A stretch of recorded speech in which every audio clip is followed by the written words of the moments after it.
This is where what's happening today in the US causes us such pain in many ways, is because it does separate us, and we are not meant to be separate. We are neurologically wired to connect with each other. And when there are forces at play that don't allow that to happen, or are barriers to that happening, it doesn't sit well with any of us. And the chaos and the surprises that we're running across in multiple domains, not just politically, not even just environmentally, it's affecting us spiritually, emotionally, biologically, in such a way that we're really struggling. And this is where I do believe if we can embrace practices that can help us become more authentic human beings, more compassionate human beings, be more present, use our words more wisely, and listen more deeply to each other, that we can come out. And it's not that hard. Hello there. My name is Duncan Autry, and you are listening to Fractal Friends, the podcast where we explore our self-similarity across our diversity. We all have a role to play in the whole, and the purpose of this show is to interview people with interesting perspectives on the world and see what it is that we can all learn from one another. In this episode, I talk with Wendy Wood. Wendy is a conflict transformation colleague of mine. She is also one of the co-founders of the Karuna Center for Mindful Engagement, and she is the co-author of the book Do No Harm, Mindful Engagement for a World in Crisis.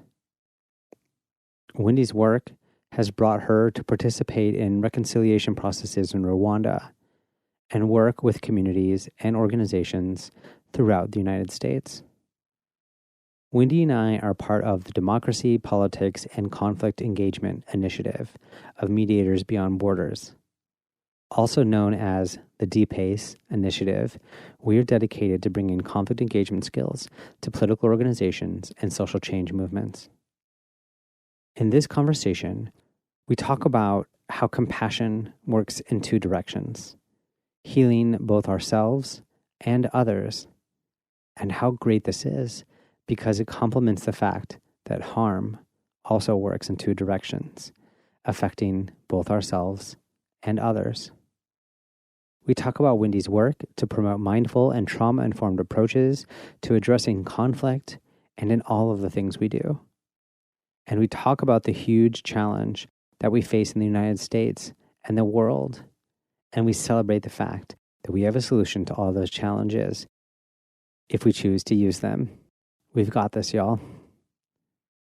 This episode fits into the theme of season 3 and fits into this time because it takes a hard look at reality and gives us beautiful ways to think about how we can personally and collectively work together to start building the world that we all want to live in.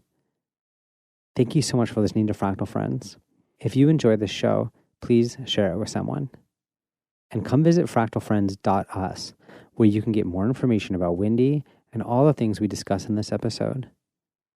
This episode's page particularly includes great resources about practices for mindful engagement with life, as well as other conflict transformation resources. Also, check out the archive of dozens of Fractal Friends episodes. I also want to implore you to help support the sustainability of Fractal Friends.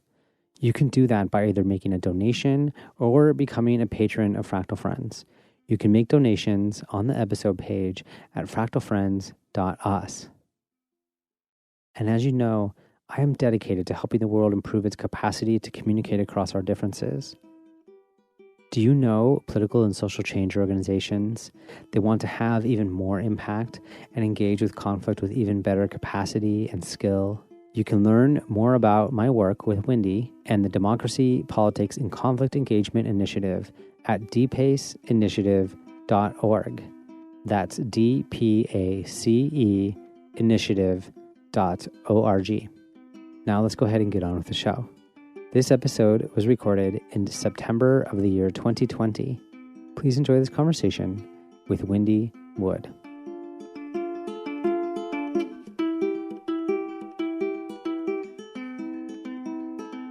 Welcome, Wendy, to Fractal Friends. I'm excited to have you on the show. And Yeah, thanks for being here. Oh, thanks for having me, Duncan. I'm looking forward to it. We know each other as professional colleagues. We're both in the leadership of the Democracy, Politics, and Conflict Engagement Initiative of Mediators Beyond Borders. But I also know you to be host of Tibetan monks, as a gardener, and someone who brings like a lot of attention to the importance of being mindful in how we engage with the world, and also like is very conscious of the role of trauma. And this is related to your work in the Karuna Center, as you're an author and you're doing work there. But I wonder if you'd be willing to just introduce yourself a bit and just explain, how do you talk about yourself in this world? Well, thanks, Duncan. I think you've kind of captured in many ways the essence of the way I've navigated my world personally and professionally over time. I'm a native Californian. I've been in both Southern California and Northern California for most of my life, for all of my life, actually, and have a long history of working in the fields of peace and reconciliation, in women and children's health and welfare work, and at the same time raising a large family of five, three wonderful sons and two wonderful daughters, and a host of grandkids at this point in our life. But the essence of my work, I think it's really fair to say, is this idea of finding ways to navigate whatever it is we're doing within our personal lives, our community lives, our friends, our family, and our work. The thought of how we can do this in ways that don't harm others and also not harm the planet as we make it through our days. Yeah, I think it's interesting. There's a book that I know, it's like some number of lessons from the history of nonviolence. And one of the lessons is that there isn't actually a word for nonviolence. It only can be spoken in the negative in almost any language. So like do no harm, ahimsa is not himsa, harm, right? And I think that's why Gandhi came up with the satyagraha idea, like, truth force, to try to give it this positive thing. And the nonviolence movement has actually worked to like say like these are one word, because it actually is a whole action. And it's interesting because do no harm is like this negative thing, but it's also an active way of being in the world. And I think that's something that you really seem to capture really well. Well, thank you, Duncan. It's interesting how it's developed over time, this thinking, but I really believe that it's been part of the essence of my personal existence in many ways. I think I learned this lesson very early on, and it's carried through in so many things that I've done over time. What I've found that has been giving me the most clarity around this concept is this idea of compassion and the concept that what happens to me happens to you, and what happens to you happens to me. I think we can't negate that.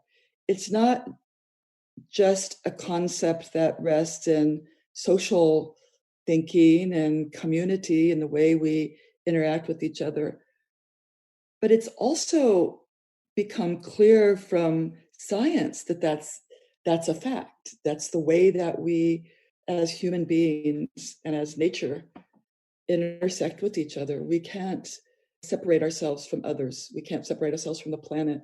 We can't separate ourselves from the thinking and acting of other people.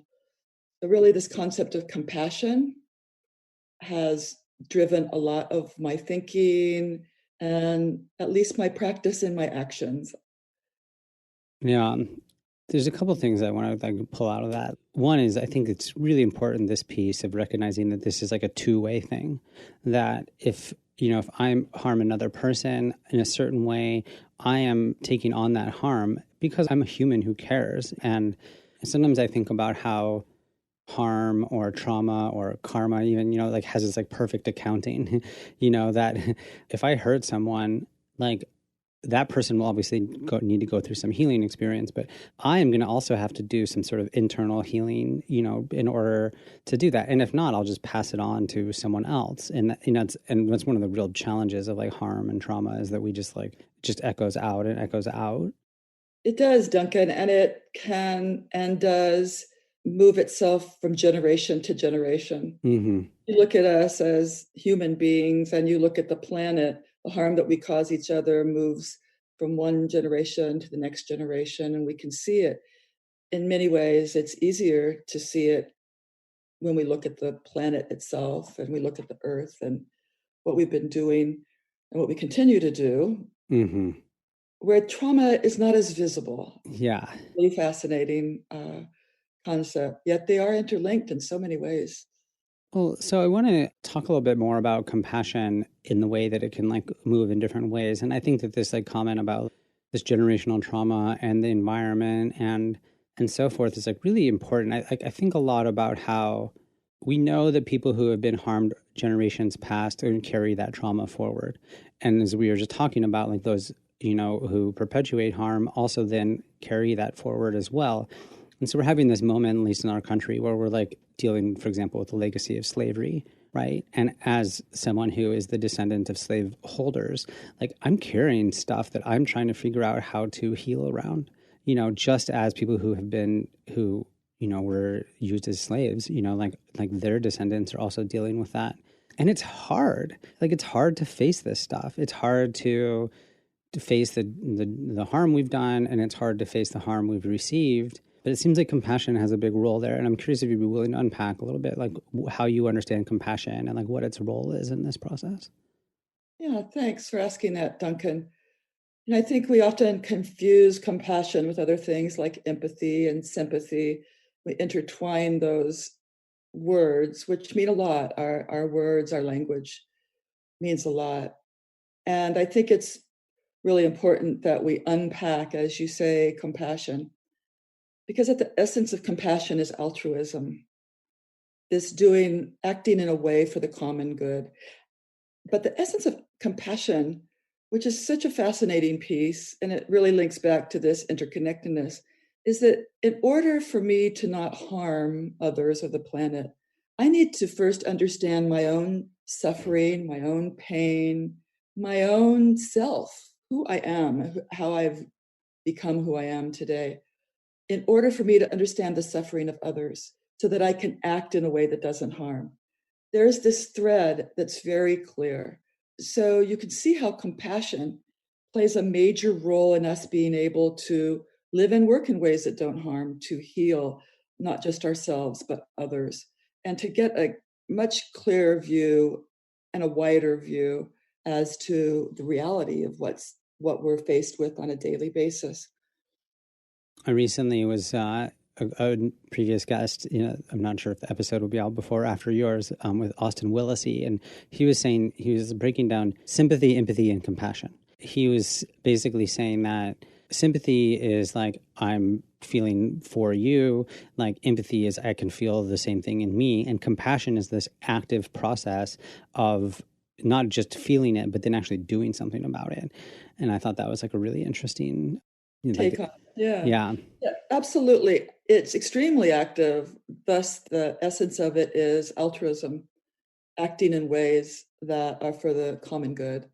And again, with this no harm piece that's linked into it, we really can't get away from that part of it. But it's very introspective.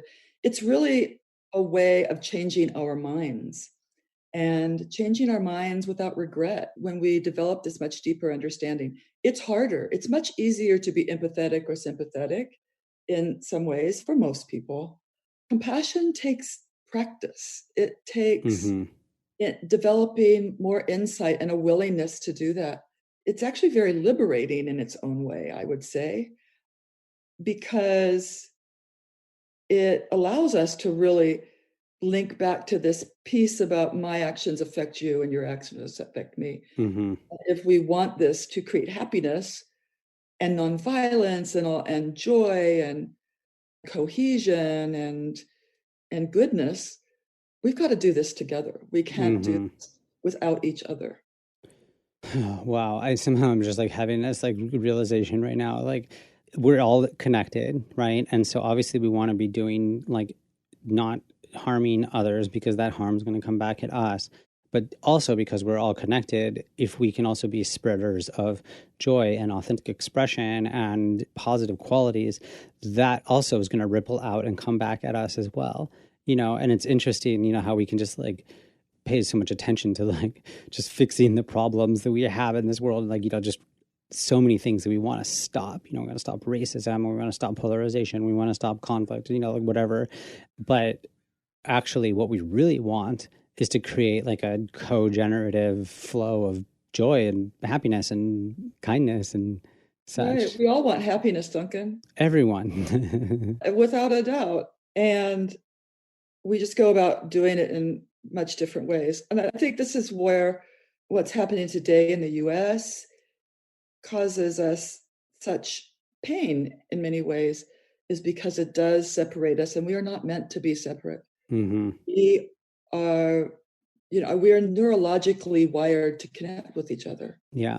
And when there are forces at play that don't allow that to happen, or are barriers to that happening, it doesn't sit well with any of us. And the chaoses and the surprises that we're running across in multiple domains, not just politically, not even just environmentally, it's affecting us spiritually, emotionally, biologically, in such a way that we're really struggling. And this is where I do believe if we can embrace compassion and practices that can help us become more authentic human beings, more compassionate human beings, be more present, use our words more wisely, and listen more deeply to each other, that we can come out. And it's not that hard. Mm-hmm. That hard.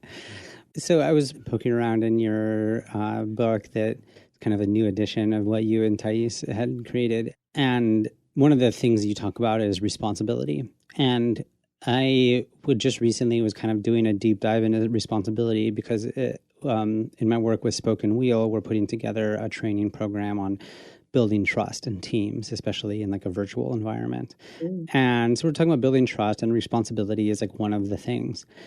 I did a little dive into like the etymology of it, because I was trying to see if this parallel of saying like being responsible and being response able were actually like, was just like some sort of trick of words. But it actually is kind of what that word means, is like the ability to respond is where kind of the origins are. And so I was thinking that if I want to be developing responsibility, like really what that means is I need to be able to develop, first of all, my own sovereign domain control over my own life, right? Like I know that I'm responsible for my own actions, and I'm going to take responsibility for whether maybe the harm I've created or my own healing. And then when I'm taking responsibility for my own sovereign self, that then makes me able to respond to you, because now you can have your experience and I understand that that's your experience, and I'm able to respond as like a full person to you. And so when I'm thinking about this like compassion piece, it's like, can I have compassion for myself? And then that allows me to be able to respond to you with compassion. Is this making sense? It does make sense. And I can see how they're interlinked in so many ways. If you look at what tribal groups have done and created for themselves, people who are not just responsible for themselves, but they're responsible for their community. We see it in indigenous peoples so often. Indigenous communities find it so valuable for their survival, for their safety, for their well-being, and for their just joy and cohesion amongst their groups. This piece about responsibility overlays so much of it, because without each other, they're not going to do well. And that also means that they have to take into account the differences that all of us bring into this space and support each other in understanding what works and what doesn't work in such a way that they can carry on collectively rather than isolate others into outside of their group, which is not very effective at the end of the day, for them to be able to respond in ways that are going to create this group cohesion and happiness at the end of the day for them. And so, yeah, you look at, there's this phrase in Hawaii for Indigenous Hawaiians. It's called kuleana. And it is misrepresented oftentimes in traditional literature, often written by Westerners. At the essence of this is, once again, this aspect of responsibility for the whole, not just yourself. And it's a really beautiful concept, because where it comes to fruition is that I can look at you and say, Duncan has kuleana. And Duncan can look at Wendy and say, Wendy has kuleana. That means that we are in this together, essentially, and responsible for each other. Mm-hmm. And it's a quality that we really want to embrace. And being response able, Duncan, also links into this idea around the trauma and how it affects our abilities to respond rather than react to whatever situations we're faced with. So that this response able quality that we're all trying to, or at least hopefully trying to integrate into our lives, also has other aspects, other experiences that are affecting our ability to be response able and responsible. We have to really think deeply about that. It's not fair to say you need to be responsible without giving some meaning to what that really is, Mm-hmm. and some skills to be that way. I mean, ask a kid to be responsible for picking up their socks, and they look at you having no idea what you're asking them to do other than pick up their socks. But they don't understand the reason for that. They don't even connect responsible to socks. So we really need to think more deeply about what that means. Yeah. I mean, it's one of the things I've been reflecting on a lot in these last couple episodes of this like new season of Fractal Friends is just how hard it is to talk about, like paying attention to the self and paying attention to the other in the same phrase, and since it's often, we're either being individualistic or paying attention to the collective, but I love this term kuleana. I mean, I don't know if you know, but like the slogan of like Fractal Friends is we all have a role to play in the whole. And it's like basically, it's basically kuleana. And I love that. It's like the way it speaks to our interdependence. And that this idea of like responsibility is, just like compassion or just like trauma or just like harm is like yourself and your other, we're all tied into each other. And just like wrapping your head around that. I was looking for this, preparing for this article when I was preparing for our conversation, I was rereading this article by Kazu Haga, who is like a recent guest, and he's a teacher of Kingian nonviolence. And this article is about trauma and protests. And he was saying that like when we're preparing our communities for nonviolent action, they should not only consist of traditional nonviolence training methodologies like blockades and medic training and legal observation, etc. It should also include learning emotional regulation tools in the short term and a long-term commitment for each of us to learn our own triggers and heal from our own wounds. If we're going into spaces that are where people are acting out their trauma, causing trauma, creating trauma, like being conscious of like your own self, and there's like a certain level of responsibility. And I think this also kind of comes to like getting to the place where you're able to engage mindfully with it. Like just like, am I aware of myself? Am I aware of what's going on? Am I aware of how I'm impacting other people? And that sort of constant ability to, just be able to just be connected to our own heart there is like really important. I appreciate that, what you've just read, Duncan, because it is so important. We need to create opportunities for people to be able to think in ways and to act in ways that help us self-regulate, and to bring these practices into place, whatever they may be, in whatever context they are, to really have more of a trauma-informed approach to so much of what we do. It's really at the heart of how nonviolence and nonviolent practices can thrive, and the work that we're doing to secure our democracy, to secure our communities, has to take into effect that we're not always equipped to respond in ways that are thoughtful, that are in ways that help us see outside of ourselves, to look at other people's experiences. And if we're in this place where our brain is always thinking that there's a threat in our midst, it's going to be difficult. Mm-hmm. And we must, as a community, as a nation, as a world, reintegrate into our daily lives the things that help us self-regulate. And we're not asking people that everybody sit down and meditate. I think that's unfair in many ways for us to ask that, even though we know that the act of meditation has that ability, and we know this through science, to bring the parts of our brain together that allow us to not be reactive, that makes us response able. But what we do know is that we have within ourselves practices, within our communities, within our families, that allow that to happen. We sing, we drum, we dance, we cook together, we take walks in nature, Mm-hmm. Mm-hmm. we pray, we connect through so many different ways. We need to reinforce the value of those in helping to heal trauma, helping to bring more responsibility and compassion into our spaces.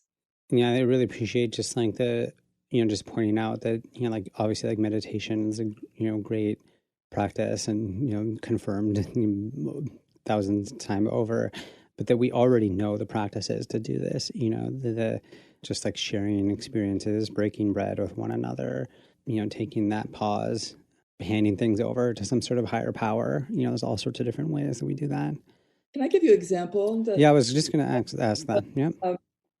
brings this to such truth, actually, for me at least?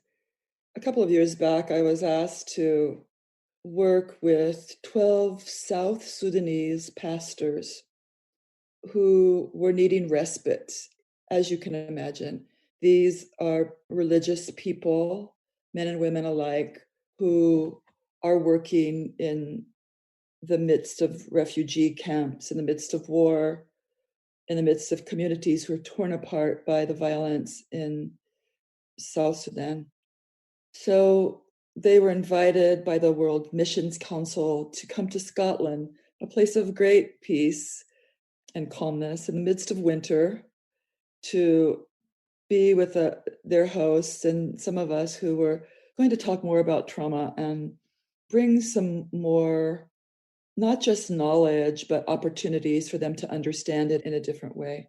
And so after we got through talking about kind of the physical manifestations of trauma, which they are so well aware of, yet hadn't placed it in the context of trauma, we Mm-hmm. started talking about what works for them. When is it that not just themselves, but their community, when are they able to find joy and happiness?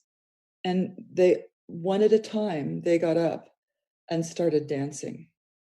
Mm. It was the most beautiful exhibition of what works. Yeah. The singing began. We all got involved in this process. And when they sat back down after about 10 or 15 minutes of beautiful actions that were going on, by the way, there were different tribes that were represented there, which is one of the challenges in South Sudan, as some may know. All of their dances, many of them looked different, and they started enjoying each other's dances. Oh, And wow. that interchange was so profound. When they sat back down, one of the pastors, who had said very little during the course of 2 days, said, I understand this now. We have it within ourselves to do this. It's Mm-hmm. there.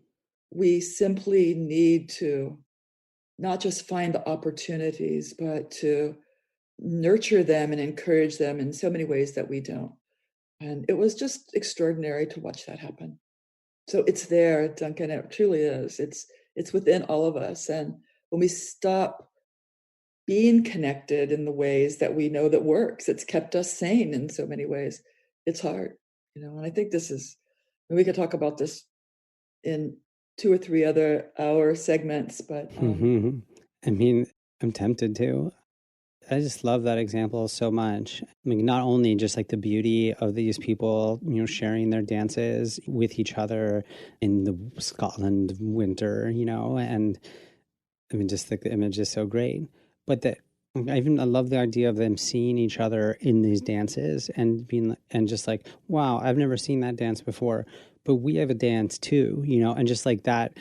But the powerful thing is them realizing that they have this within themselves. And I think that what I'm tempted to sort of just like try to unpack here or explore is after re-releasing the episode of the Kazuhaga, like we had a conversation, and I know that he and this network of people are looking to think about like how can they prepare for like whatever happens after this next upcoming election, which, potentially could be really intense, especially given just like the current flavor in our country.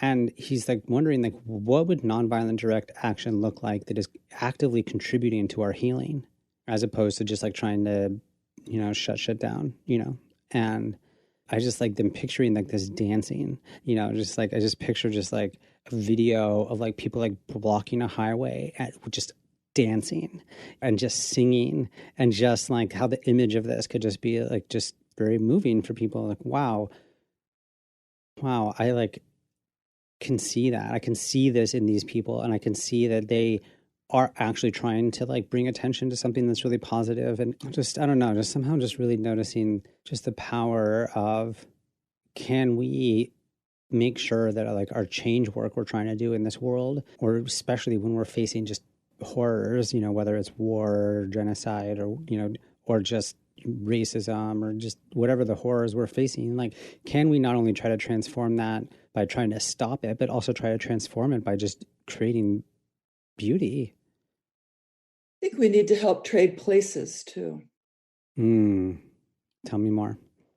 One of the fears that I have in this country, and having worked in many places around the globe, is that this polarization that we've landed in over the last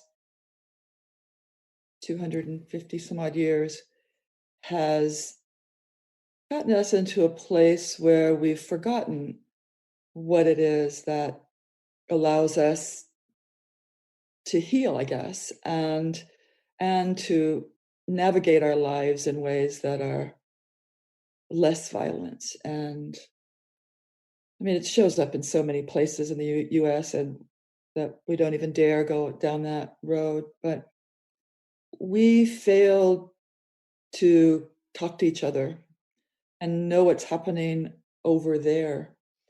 And while the far left, the mid left, the moderate world may find that dancing and walking may be helpful, it might not be the same thing for someone on the other side. We need to understand what it is for folks on the other side that creates this place and this space and this opportunity. It may be cooking. It may be, I can imagine, not just imagine from imagining, but imagining, thinking about this from experience, given where I was raised and how I was raised, that we could help identify with each other what's helpful. And we haven't taken the opportunity to do that. About a year ago, this brings up an experience I had about a year ago when I was doing some training for a progressive national grassroots effort around conflict and how trauma affects us in the conflict world and what was possible. And part of the group, one of the groups was really concerned because they've been trying to invite people in from the other side, whatever that might be, to have more dialogue, but they couldn't figure out a way to do it. And one of the options in the training that I gave them was find a way to sit down and break bread together. So they put forward an option to have a potluck, a good old-fashioned potluck. They were having such a hard time getting other people to show up who may have different opinions. And the potluck started out slow one week and ended up being about 250 people. Wow.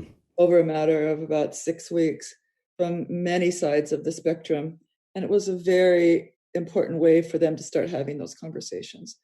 So it really is time to help identify that with each other, not making assumptions that cooking or walking or dancing or singing is going to, or being in prayer together is going to resolve this. How do we blend all of these or participate in whatever is working for all of us? No, it's a great question. I'd love to talk to your other colleague at some point. That'd be great. I really appreciate that. It's definitely, we've like kind of emphasized like our own, like what is good for you, figure out what that is. But as we're like talking about, in polarization or, reaching across these divides, like it's really important to be communicating to people on their own terms. And I think that's a bit like where that response ability, comes in. It's like, can I just like be sure enough in myself to be able to now be like, okay, cool. What do you need? Right? Like how can I support you? Like what does your healing look like? I'm curious and I'm, comfortable enough to be able to ask that question. I'm curious. I wanted to see if you have any stories. I know that like you have done work in Rwanda, and that was like part of how you learned about trauma healing and are kind of part of your trauma learning path, and as a project with Mediators Beyond Borders. And it's one thing to to be dealing with like the polarization and trauma that we have in our country. It's like another thing to be dealing with like polarization and trauma after like there's a full-on genocide and people killing each other with machetes and just like horrors upon horrors.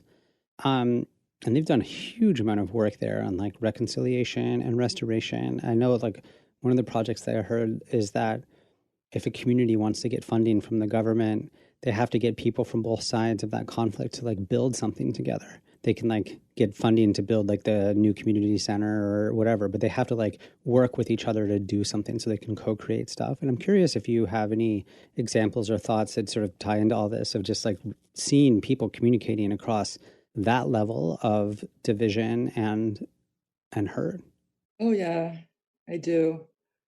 Rwanda is an extraordinary example of how bringing in both victims and perpetrators into the same space is not just possible, but healing, and is a way in which we can rebuild communities that are torn apart by unspeakable violence.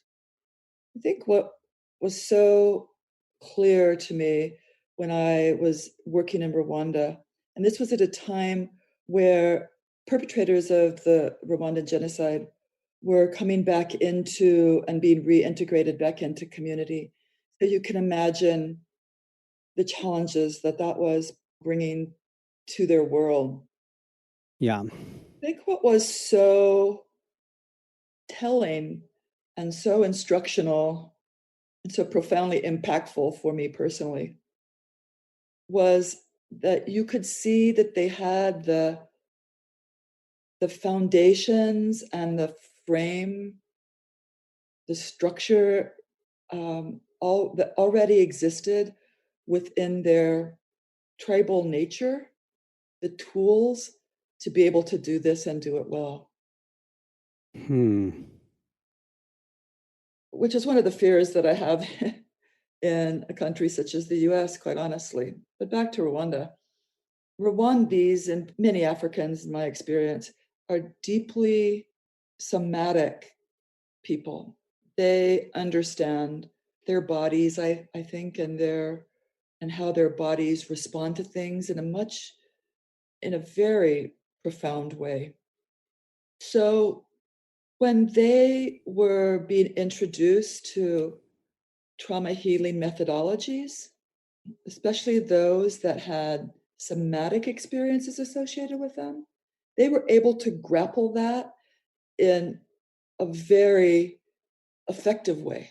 They were able to see how they could self-regulate in a different way and how in many ways they were already doing it. Mm-hmm. And so how the value of doing that collectively was really a beautiful thing to watch. I remember the first time that we were doing some trauma literacy, bringing some more trauma-informed practices that they were to create into their community, a community who had agreed to come together and heal together. There were a group of about 5 young men who had been perpetrators and had recently been released from prison, who were coming back into this community, and this community who had agreed to do this collective healing work together. And we had taught them some skills that were emotional freedom technique skills, where you would tap, wondering if that would be of value, knowing that it had been used before. But we were teaching them the more obvious ones, crossing your arms and Mm-hmm. doing a butterfly tap or tapping on the sides of your chest, real obvious. And when we were practicing it, all 5 of these young men weren't participating. They were observing, but it was very difficult for them to be so obvious in the group, even though everyone knew who they were. So I looked over and I said, you can actually tap on the side of your legs, and we can do it throughout the time when anytime we feel triggered. We could just quietly tap the side of our legs to do this work. And they listened, and within about 10, 15 minutes, you saw them doing that. And you could just see the clearing and the smiles that were starting to come forward in their faces, the relaxation, the willingness to get up and participate, that they realized that they could do this. Another example that was even more beautiful that comes to light is that 2 of us were asked to come over to a group of women who were victims of the genocide and were all widows. There were about 15 of them. We were asked to come over to their village, and we were getting to know them. And so we started talking about what was possible. We had been doing that inside a room, but we decided to go outside. And the women placed themselves in the hill, and we were sort of integrated with them. And we were teaching them to do some somatic work. They really understood how valuable that was. And I had these wonderful photos of them with their arms crossed across their chests and really just tapping and touching themselves and tapping across their chest. And the next thing you know, one person stood up and started singing. Here we go again, back to this piece. Mm-hmm. Woman started singing and tapping, and another woman started singing and tapping. And the next thing you know, all 15 of them and the 3 of us were tapping and singing. And then they brought their arms out to start dancing. And it was extraordinary. And it came on the heels of us teaching them ways when they are triggered and using their language and their experience of what triggers mean to calm themselves down. And it was just profound to watch them do that, and the smiles that happened and the joy with each other that we hadn't seen, although we had been with them for 2 days during the course of this. So it was just extraordinary, the possibilities that are already within them to do what they need to do, to be able to just wake up in the morning, actually. Yeah. Yeah. Just being able to just like face the day to day. I mean, especially when these kinds of experiences, like where everything can be a trigger. And I really just appreciate this idea, like this potential, just like this inborn potential for our own healing and transformation. It's like really important to remember. Mm-hmm. And the comment about how we don't have a lot of these practices like built into our current culture is interesting. I noticed that right away too. I was like, oh, right. That's a challenge. We don't have a reconciliation, reckoning, redemption narrative much in our culture. We don't even have a mechanism for doing it in the US. Right. And in fact, I was speaking with a woman a couple of days ago who's from Africa, and she was sharing with me that one of the reasons she was so interested in the Democracy, Politics, and Conflict Engagement Initiative is that she saw this as an opportunity for the US to bring some peace-building mechanisms into our own culture. That what struck her when she began doing work in the US, and she has dual citizenship, by the way, was that we don't have our own peace-building structure. Right. We look to other countries and we have yet to, and their, some of their structures, but we have yet to bring those into our own culture. Yeah. We had them, we've lost them. And it gave me quite an opportunity to think back, Duncan, did we ever have them? And that's something I'm really pondering. I think maybe there was a time in the history of the US when we were more isolated and creating our own tribes, as the case may be. Maybe that was happening, but I'm not sure. Yeah. I'm really wanting to think more deeply about that and investigate it a little bit more. Well, this is something that I thought about a bit, and in another recently recorded episode, I talked with a colleague, a conflict transformation colleague of mine named Pablo Lumerman, who lives in Argentina, and we are talking about indigenous cultures and resistance movements to sort of multinational corporations and governments moving into their communities in Argentina. And he was talking about how in this community, in this Mapuche community, they have systems for dialogue and for reconciliation. And, they have a process, of like, how do we have dialogue, right?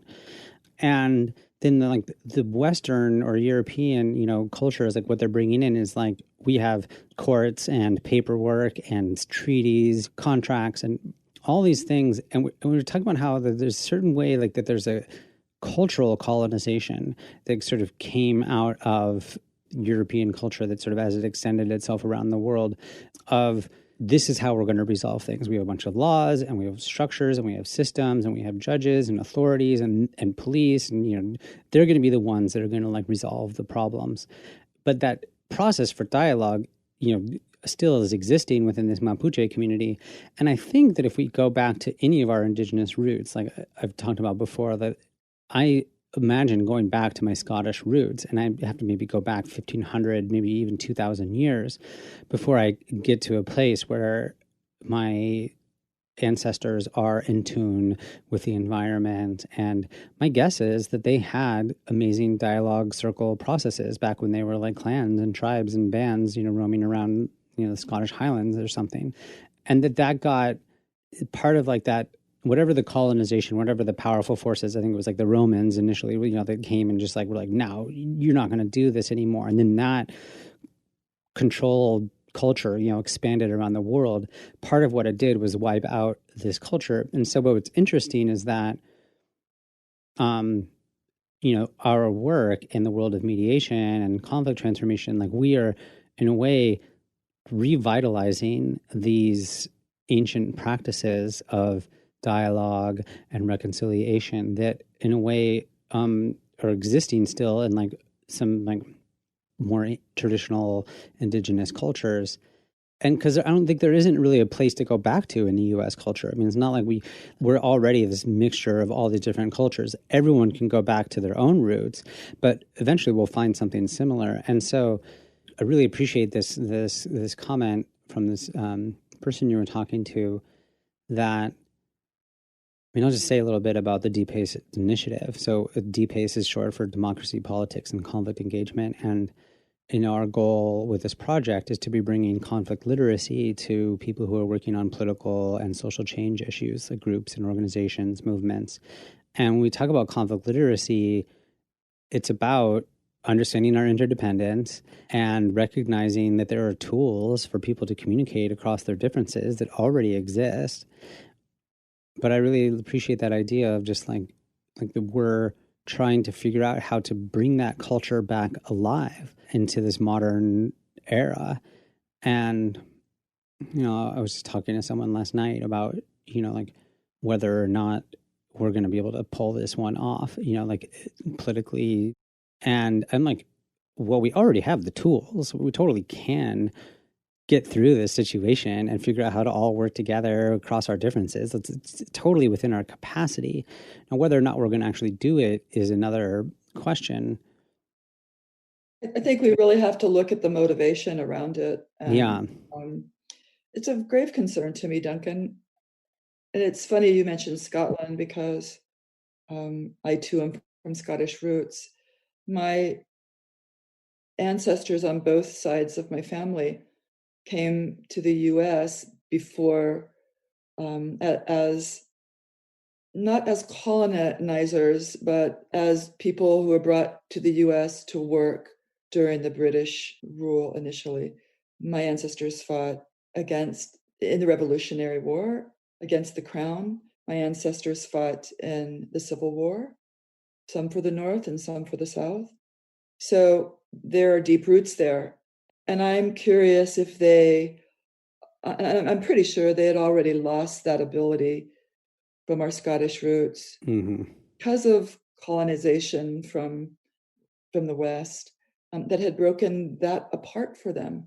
And, within Scotland today, I see those roots reforming, their separation from what tore them apart initially. But I have grave concerns about the US because we were brought in from so many different cultures and so many different ways of thinking. And intentional or not, whatever the forces at play have been in the US, so often it's to disintegrate those things that made people whole to begin with. Whether it's, again, intentional or if it's just by happenstance, I don't know. It really deeply concerns me. And like you say, we have the tools, and as conflict engagement practitioners and peace builders like ourselves, we know it's there. It's part of what continues to motivate me to get up every morning, other than my family and my grandchildren, my beautiful garden and my friends and my willingness to participate. But it drives me every day, Duncan, that we have the tools to do this. We can do this. And it's not that hard. We just have to be motivated and willing to do it and get to a place where and I don't want to get, by no means shall we get to the place of South Sudan or Rwanda or thousands of other places around the world. We don't need to get there either. And I'm not willing to wait till it gets there to take action. I think that the time is now, and we can rebuild our community. We can do it, and we have the tools and the skills to do it.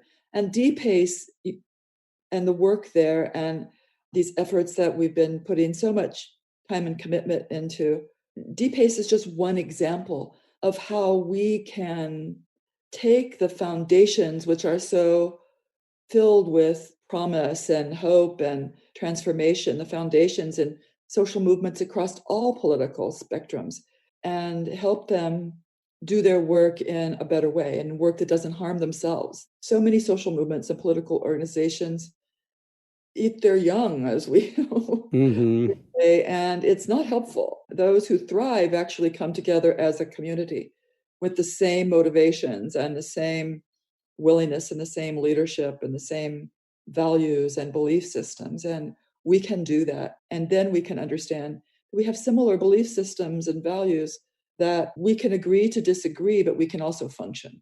Yeah, and this makes me think a bit, I appreciate that, like eating the young comment. I was just again, just like reflecting, a friend was talking about how she lives in Costa Rica, and there's all these communities that are like, we're going to build the future community that everyone coming together. And it's like, hey, there's another community up the road. And well, they're doing it wrong, and it's like, okay, wait a minute. You're trying to get the whole world involved, but you can't even get along with the people who are trying to do the exact same thing a little bit away. And so, yeah, so it becomes interesting that, whether it's within the left or within the right or within any movement, these divisions can happen, and they're often very principled, right? It's like, I really believe this. And because these people are very principled in what they're trying to accomplish, they can have separations that get it so that it's like, well, you're not doing it the way I think you should be doing it, even though they're trying to work on the same goal. So that's happening within movements. But then we also can see that if we can zoom out a little bit more, we can also look and say, okay, what if everyone in the United States, what is the thing that's our uniting theme here? You know, across these political spectrums, people don't even think that they have belief systems in common, but in a certain way they do. We say, okay, can we all agree that we want everyone to be as happy as possible? Okay, yeah. Can we agree that we want to be as positive as a force in this world as possible? Okay, yeah, we can agree to that. Do we want to like be sustainable for the next generations? Yeah.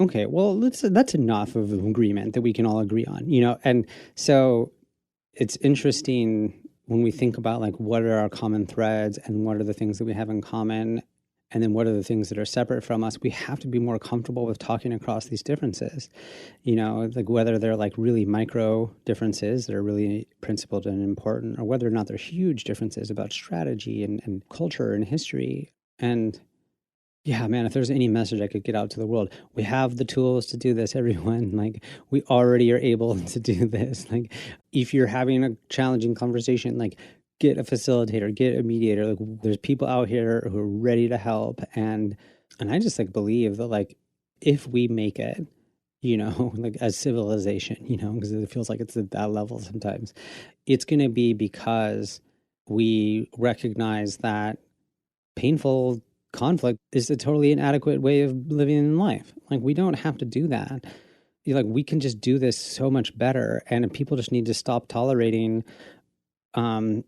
ineffective communication and division about values, because we don't have to do it that way. Yeah, it's taking the larger view and bringing it into focus, I think. Mm-hmm. And being able to have those conversations. It's not going to work unless we have an ability, a structure, a willingness to be in conversation with each other. It's just not. And you see that, you know, the South Sudanese pastors and the perpetrators and the victims of the genocide in Rwanda, they are able to dig deep into their nature, their own true self, and recognize what's required to heal as individuals and communities. We can do that. I mean, we're large, but we have to start somewhere. I think what's so important about social movements and political spaces, Duncan, and why DPACE has the ability to have such profound effect, is that these organizations, these groups, these movements are in a position to have such a public presence and to communicate things in a different way, that as they're able to transform their own conflict and build their own resilience, that message will resonate across differences. Mm-hmm. Yet when they're not able to do that, and conflict perpetuates internally and between organizations or different organizations, the message that is being sent remains the same. So if they have new tools, new insights to transforming these conflicts into meaningful actions that don't harm others, they'll quickly and figure out ways to have that information resonate across boundaries, I think. Yeah, I totally agree. I mean, as two people who have put, you know, inordinate amount of hours into working on that, you know, I hope so. And I'll just say right now for people who are listening that, first of all, there'll be links and resources for all this information at the Fractal Friends website. But the DPACE Initiative has a conflict literacy framework with all various kinds of resources that people can check out. And that's it, dpaceinitiative.org. Well, what are the thoughts? Anything else about DPACE you want to share? Sure. You mentioned the conflict literacy framework. And while I've been in the field of conflict resolution, mediation, dialogue, peace building, trauma-informed peace building for a long time, what became evident to me and others was that there was no one place, no one resource where people could go to find the breadth and depth of skills and tools that were available for all of us, actually, to resolve conflict. Oftentimes people think of bringing outside people in to do nothing more than mediate. They don't really see conflict as a much broader and complex kind of phenomenon that has many tools and opportunities and options for establishing and getting a handle on it. And so I really encourage any of the listeners here to look at that framework.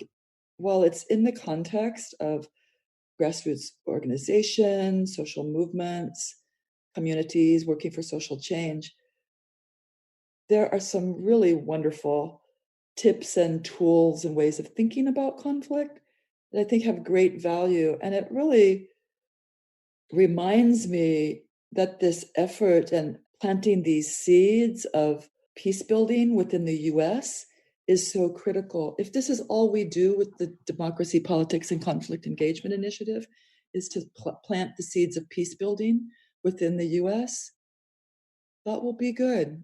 It's going to take time. And the sense of urgency for it is real and profound, and figuring out the ways to navigate it are a little more tricky. And I hope that the listeners once again will take an opportunity to take a deep dive into this work, because it's really important, and share it and think more deeply about it and see how valuable some of this work could be, get a deeper understanding, so that they can be more response able and reach out into the world to see who can be helpful. We've come to this place where we don't ask for help very often anymore, and I um, and look at what's happening right now with COVID, Duncan. We're being asked to isolate. That's not something we do well. It's not something we do well as human beings. And while many of us are doing it and doing it well, it's also a challenge for us to be able to kind of operate in ways that are really necessary right now. So we've got a lot of things to face right now. But there's something I think just was clarifying when you were talking about the framework. Right, just this reminder that people often have this very limited understanding of like what conflict is, or what conflict engagement or conflict resolution or conflict transformation might entail, right? And they often might just think that, okay, well, if two people are fighting and they can't figure it out, then we need a mediator. And that's true. Mediation works really well. Go try, it's a great resource. But that mediation is just like one feature of like a much bigger thing. And that, with like a super diverse team of conflict practitioners that we were working with, there's so many. Conflict is exactly like this bigger theme that can come up in so many different ways, and there are ways to address it in all those different ways. So conflict could be like a certain person acts out and they're having behavior you don't like, and the whole group is trying to figure out what to deal with it. Or something traumatic happens to like a community and they're just trying to figure out how to talk to each other about their experience. Or maybe it's two different groups that need to dialogue with each other. Or you could think about anyone who's working on political or social change in a certain way is dealing with a greater conflict because they're trying to change something. And in fact, even just understanding that any kind of change process is inherently a conflict process, because it's just this conflict between the past and the future. Or one of the things I always struggle with is that like I talk about conflict so easily because I recognize that it's just a kind of this inherent natural thing that happens in our diversity of perspectives, and that we can have a positive experience with it or a negative experience with it. But, often people see it as this negative thing, but it's really worth remembering that if there's disagreement, then that just means you're sitting on an opportunity to really understand what people care about. Like to really, if there's a conflict, then that means that there's an opportunity for some amazing transformation that can work out for everyone. Yes, I agree. And as conflict practitioners, we're really good at articulating it. As human beings in general, and especially within the United States, we're great at avoiding it. Yeah, that's so true. And just like we're great at avoiding getting an annual healthcare exam, or we're great at avoiding eating in ways that are more helpful, we're not great at prevention as a culture in the US so frequently. And peace building has a big prevention measure that is part of it. The US in particular is great at standing their own ground. Mm-hmm. And we know that that creates real challenges and barriers to resolving conflict. And we're not really good at figuring out how to do it. You know, we come across conflict daily, really, and don't even realize it as such. And I remember having a conversation with a leader in a large grassroots social and political organization a few years back, and this person said, "You know, until I started managing this group of advocates for this particular cause, the biggest conflict I ever thought I had was an A minus at Harvard. And now I realize I've been in the middle of it all along. Yeah. And I've been creating it all along in ways that I had no idea. And so it's high time that we get a handle on this, that we think in terms of our friend, colleague, guest, and a guest who's been here on Fractal Friends, Ken Cloak, says, dropping little peace builders by, what are they called? Parachutes. Parachutes, yes, yes. Dropping peace builders in parachutes throughout the US. We used to think of it someplace else, but right now we're in need of a parachute effort to seed, like we seed clouds or we seed fields. We need to seed it with conflict transformation skills and opportunities and prevention mechanisms. Mm-hmm. Yeah. This idea of like parachuting mediators into places instead of bombs and such was what the foundation of Mediators Beyond Borders. And I love that you were actually there when he first was talking about that. But I laughed when I heard it the first time, and it made such sense. And it was during the Iraq War when Ken said, rather than dropping bombs, why don't we drop mediators? Yeah. I mean, and it's like, it almost seems like a joke, but honestly, if I was going to like do like one big foreign policy fix, it would be like every time that we find ourselves into some sort of armed conflict, that we have twice as long as that armed conflict, like the peace building plan for afterwards. You know, maybe there's some person out there is like really acting out in a bad way and they need to get stopped. Sure. But if you don't have the plan on how you're going to build the peace afterwards, like you need to come and drop in not only mediators, but trauma-informed psychologists and teachers and like there's so much that we can do, and it actually would just, it's good security, it's good thinking to do that kind of thing. It's funny because your comment struck me when you said foreign policy. It's our own policy today. Totally, of course, yeah. It's so easy to look someplace else as where the conflict exists. We're having armed conflict within our own country right now, and many people, myself and many people, just it's time for me as a founder of this nation to bring this home. Yeah. Because it's here now, and it makes such sense from a prevention and intervention, a sustainable solution perspective.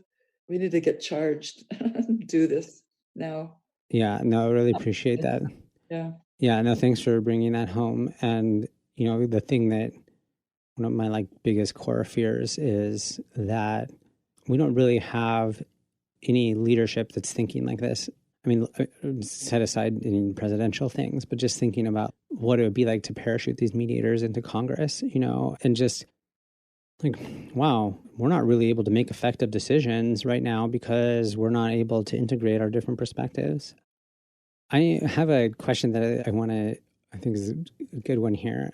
I have a great question.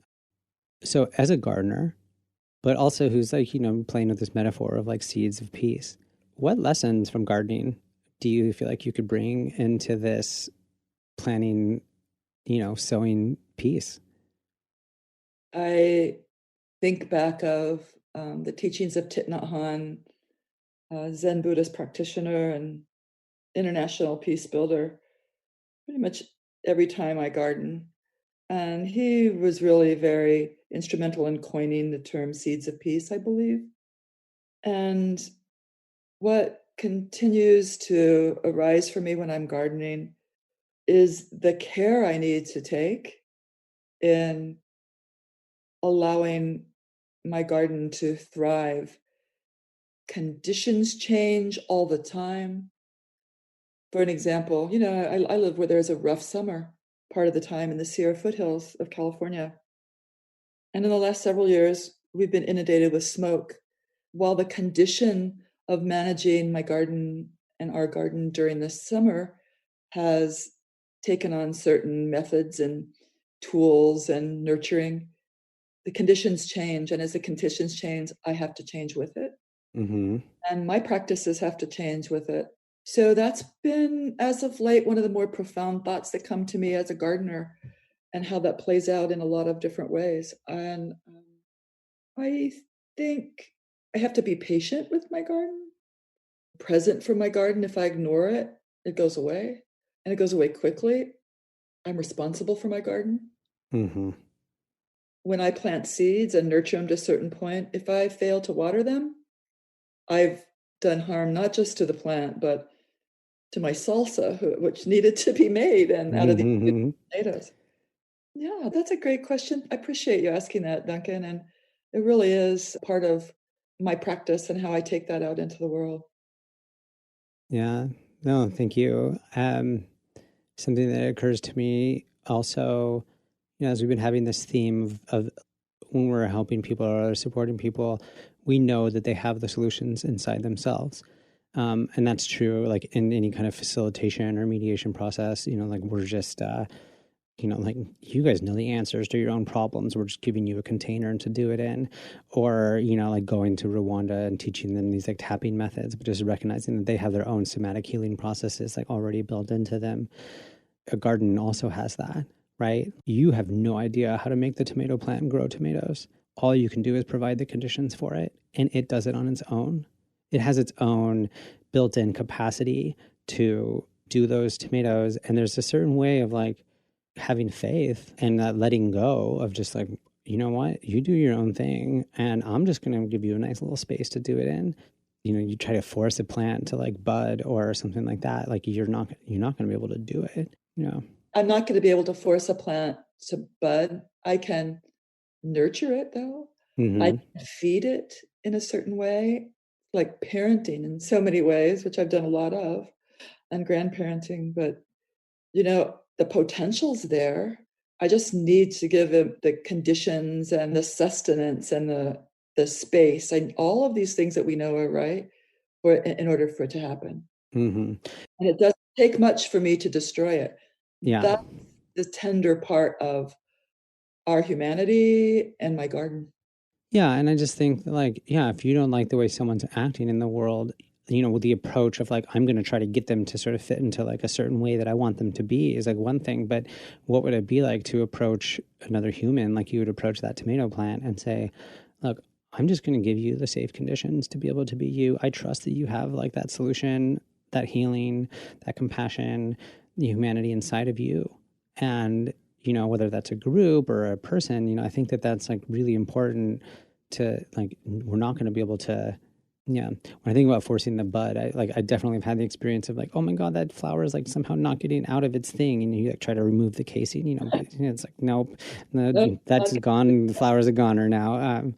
It really makes me think, Duncan, of this concept of compassion, right? I haven't really thought about compassion in my garden necessarily, but when we think about that fact that, and often as conflict practitioners and peace builders, that you have within yourself the ability to do this work. Yes, and there are also conditions and causes that bring people to the table to begin with.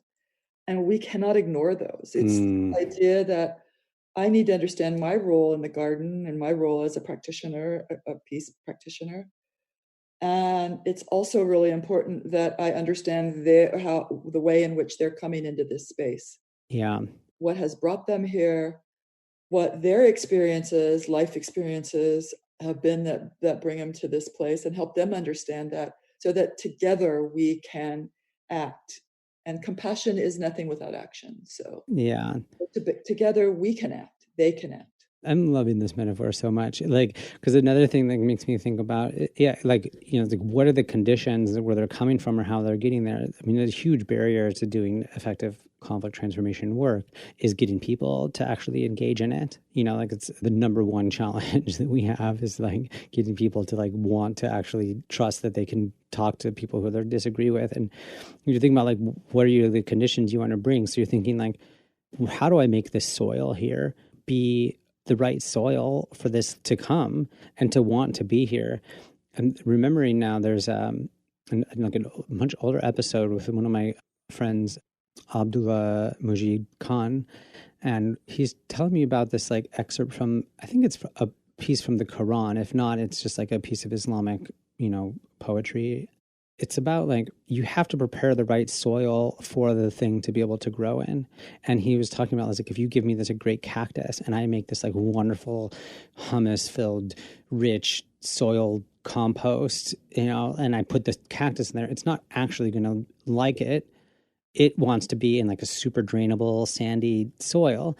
And so you think about like if we're trying to make change, like it's not just like what kind of, when we're talking about like dancing and cooking, it's like what is going to be the changing environment, not just the one you want to grow in and change in, but what does the other person want to be growing and changing in? Like what's going to be the conditions that's going to make them feel comfortable and at home and to, anyways, it's just a really rich metaphor. Yes, Duncan, this conversation brings me back to the research that Thais and I did several years ago that brought us to write this book, Do No Harm, and the thinking around this, because we had both worked in war-torn areas, both foreign and domestic, worked in really difficult situations. And I never put it in this perspective, but of the garden, but it's helpful. And we're both big gardeners, by the way, which I think is funny. Mm-hmm. What we were noticing is, and it came forward in our question, why is it that we can take two people with the exact same qualifications, same education, same certifications, same motivations, it seems, and put them in, let's say, a village in Rwanda, Mm-hmm. come do the work. And how is it that one person can navigate in a way that that nurtures all the reasons for a continued relationship, a meaningful relationship with the people we're in, and the other person doesn't? The other person creates potentially irreparable harm, coming in with the same motivations, the same quality. What is that? And we saw it time after time and again. And so we asked this question: what are the qualities of exemplars in the field who are able to enter into these spaces and not harm others? And we began doing, as social scientists, some critical narrative inquiry into this question. And these qualities emerged. And the question was asked to people across cultures, across race, across spiritual and religious beliefs, both within the US and outside of the US, and with different sort of practices, educators, peace builders, environmental activists, just a range of folks, nuns, Mm-hmm. Catholic religious women. And what continued to emerge was these same qualities, these qualities of authenticity, wise speech, deep listening, being present, being mindful. Compassion rose to the top. We need to understand ourselves so we can understand others in order to act. And that love and joy was filtered throughout their work, that they needed to be responsible and take responsibilities, and that they needed to remain balanced and undisturbed, and were balanced and undisturbed. And this practice of equanimity, what happens to me happens to you, it rose consistently across these cultures and across these practices and belief systems. It was just beautiful, and it really comes back to the soil that we're trying to nurture this in. It's that presence, the presence of the soil. Cactus will not grow in loamy soils. Mm-hmm. They don't. They find a place there. And so how do we create this presence as practitioners that will allow for people to be able to not just heal, but to thrive and create different prevention mechanisms and sustainability mechanisms and resolve their conflicts. There's Have a something nice within day. ourselves that we need to nurture. And I do believe it's these qualities. And there are more, I'm sure, that will come up and will emerge as we continue thinking about this and talking to more people. Yeah. Oh, I happen to recognize that those are sections of your book. And what's the name of the book that you're going to be putting out soon? Well, we're going to kind of reorganize the blending of these two books. But right now, I think we're going to continue with this do no harm theme because that's the essence of where we've done all this. But my guess is it's going to be Do No Harm, a guide for perilous times. Hopefully it will be out by the end of October. That sounds great. Wendy, a question I ask all the guests on the show is, given your life experience, Wendy Wood, gardener, meditator, peace builder, what would you invite people to pay attention to as they try to make a better life for themselves and the rest of the world? It's a great question. Thanks, Duncan. A few things, and maybe not in any particular order. Looping back to this concept of compassion, I'd ask that we as human beings start to pay attention to who we are and what drives us, what experiences we've had that cause us to act the way that we do, while at the same time trying to understand the same thing in other people. That's one thing I think that's really big in my thinking. I also think establishing sort of a mantra of doing no harm is essential, that we find ways to become more present, to communicate in a better way, to listen more deeply and listen in ways that we can change our mind, to use our words wisely, to really take into account if we're being kind or not. Is it true? Is it kind? Is it helpful? That old adage. To find ways to create happiness and to understand that what my actions are affecting you and your actions are affecting me. And to step up and take responsibility for not just our own actions, but for the actions of others. We need to redefine the way that we engage with each other. And I think the last thing is we need to take seriously the value of community and to help rebuild our communities, whatever they look like, and be willing to take the risk to do that. It's time to plant seeds of compassion, Duncan. Not just peace, but compassion. Yeah. And to a willingness to change our minds without regret. Yeah. That's I really appreciate that. And I think, this moment of just like taking the risk of creating community, and the risk is that you might like be moved by other people and their experiences, and you might grow or change in that experience. Yeah, very much so. Wendy, if people want to find you in this world, how would they do that? Best way is to go in through our website. I think that's a great mechanism to do that. The KarunaCenter.org. You can reach me there. You can reach me through Fractal Friends. Yeah. Do that. And of course, the DPACE Initiative, that's dpaceinitiative.org. And you can send us an email at dpace@mediatorsbeyondborders.org. I just want to let everybody know that I've had this continual thought about creating a do no harm campaign, and I've decided to do it. I have no idea how to do it, but I'm going to do it. And it's like drink milk. Remember those old days? Milk. Everybody went, oh yeah, okay, I'll drink milk. I'm hoping to find a way to bring this do no harm concept into a quick soundbite, a quick visual, but get this moving where we can just pay attention to what's required to do that. And so I'm going to have that up pretty soon on the Karuna Center website, and I encourage everybody to make that effort. You know how to help? Yeah, exactly. I was about to say, okay, Fractal Friends out there. Go through Fractal Friends to help us do that. We're in this together, and we need to drop these seeds like rain clouds. Yeah, I love that. Yeah, so all of you Fractal Friends out there, if you are meme creators or know how to get something to go spread around the world, we want to spread compassion and do no harm. So help us out. All right. Well, thank you so much, Wendy. This has been a lovely conversation. Thank you, Duncan. I really have enjoyed every moment of this and the thinking that's emerged from it as well. It's really helpful. Yeah. Thank you. Thank you. I'm bound in gratitude to you and to all of your listeners. Accepted. Thank you. Thank you so much for listening to this episode of Fractal Friends with Wendy Wood. You can find more content, links, and resources about this episode, as well as other episodes at fractalfriends.us.